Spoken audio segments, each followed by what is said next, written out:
NFL free agency, head of Ravens PR. How busy are you right now? Well, I'm nervous every time Ozzie walks into the office, and although I'm hopeful that it's good news when he comes in, but for the last couple days, it hasn't been the best of news. Obviously, with this Ravens team winning a Super Bowl, the city's very emotionally connected to them. As the head of Ravens PR, it's your job to kind of be the voice between the organization and the fans.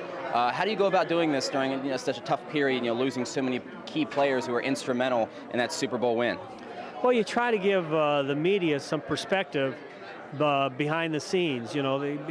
Using Bernard Pollard as an example, we have reasons that Bernard Pollard won't be with us. But we also love Bernard Pollard. I mean, he was an important part of the Super Bowl team. He gave us a physicality in the secondary we haven't had since DeJuan Landry.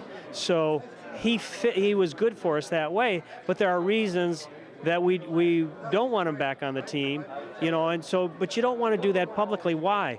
We can't make it any worse than releasing him. So it doesn't do us any good to talk about, well, can he run? Can he not run? Can he cover? Can he not cover? Is he a good guy, a bad guy? None of those things. All we can say is, hey, he did well. We think we can get better, and that's why we made the decision.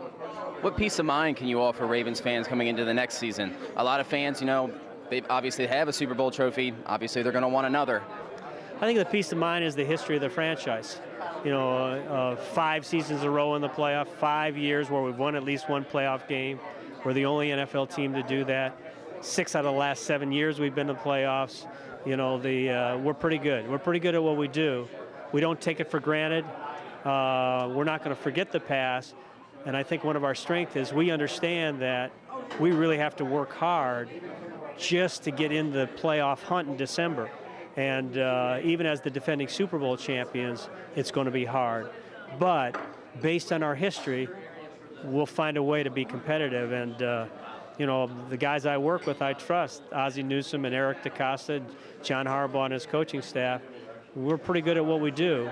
But I understand why people would be upset with when you lose starters from a team that just a few weeks ago, it's really just a few weeks ago, won the Super Bowl. There is an emotional attachment to that team. There always will be. And personal question. There's a lot of discussion about with the departure of Ray Lewis and a veteran, the expected departure of Ed Reed, this being exclusively Harbaugh's team now that those players are gone. How much legitimacy is there to that theory? Well, it's really one guy saying that. It's Mike Preston of the Baltimore Sun, so that's his opinion. I mean, it's first of all, it's Steve Bisciotti's team, and it's Ozzie's team, it's John's team, it's Eric DeCosta's team, it's Joe Flacco's team, it's Kelechi Osemele's team. I think, we have a powerful group. We bring in the type of people in our organization who are highly competitive and like every aspect of football. We do that with our staff, and we do it with our players. And so we have powerful personalities in that locker room, guys who are very willing to say to their assistant coach or to the head coach, I don't think we want to do it that way. Let's try it this way. One of our strengths is that we listen to that. We'll discuss it. We'll still do what we want, but sometimes they have great impact, and I've seen that happen. But it's not John's team. It's not Ozzie's team. It's our team.